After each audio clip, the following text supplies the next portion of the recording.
Hi guys, welcome to another interesting episode of Know Your Faith series. As you already know, I am Collins, and today we will be picking up from where we left off at the last episode, where we're talking about grace. We talked about sanctifying grace, the meaning, what it actually means for us to continue to walk with the grace of God. So today we'll be focusing on actual grace and ways in which we can actually access the grace of God. So according to the Catechism of the Catholic Church, it teaches us that actual grace refers to a special help that God may give for a moment or a certain act. It says that actual grace is gratia gratis data, which means grace given freely. Now, unlike sanctifying grace, it is instantaneous, meaning that it doesn't stay with you forever. It's a grace given to you for a particular purpose. A typical example would be an enlightenment you receive during prayer. The only reason why you're able to get those revelations, is because of this actual grace of God. It's something that is temporal and given to you at the moment. It is responsible for so many acts that you see, the act of miracle, healing, even the priest's ability to absolve sins during confessions is as a result of actual grace. So all these things that we see is simply because of the grace of God. So no man really has the power to, heal anybody who is sick or raise people up from the dead or things like that. These are all graces given to us by God, and it's the form of actual grace. Like I said at the previous episode, sanctifying grace is given to us upon the sacrament of baptism, but we also receive actual grace upon that when we receive that sacrament. And like I said previously, receiving these graces are not just enough for you to attain salvation. It is very key, yes, but it's important that you back them up with faith and works. Now, God requires us to have both of these graces, sanctifying grace and actual grace. But then again, if we know all this, we know the meaning of what grace is, the types of grace, what is the point if we don't know how to access the grace of God? It will mean nothing if all we know is just definition and all these things, but we don't actually try to stretch our hand to receive this grace of God.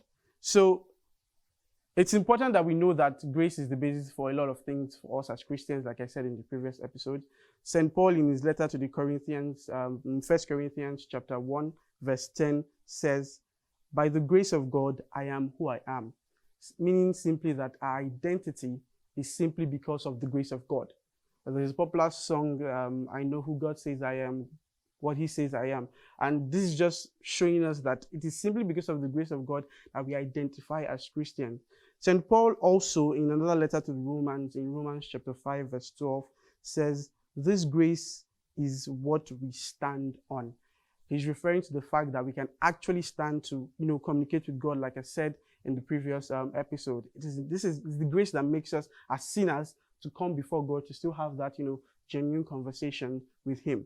So it's important that we know the meaning of grace and its effect on us as Christians, but it's also important for us to know how we can access this grace. So before we go today, I'm going to leave you with two truths. The first is for you to know that it's important to realize that your largest battle is within you. But if you go ahead thinking that your biggest battle, or the things you face the most, are outside, thinking about your relationship between one person, or thinking about how you're going to pass an exam, it's going to reduce your need for the grace. You're going to feel like it's not something that God can do. But once you realize that it's your greatest battle is always going to be within you, and you realize that you always need the help of God, the help of the Holy Spirit, and you need that grace of God to try to fight that inner battle. We live in a world of sin. So it's very, very important that you try to, have that conscious, battle within yourself, and always admit that you need the grace. Number two is to stand under the common fountains of grace. And I've said this a lot in our previous episodes.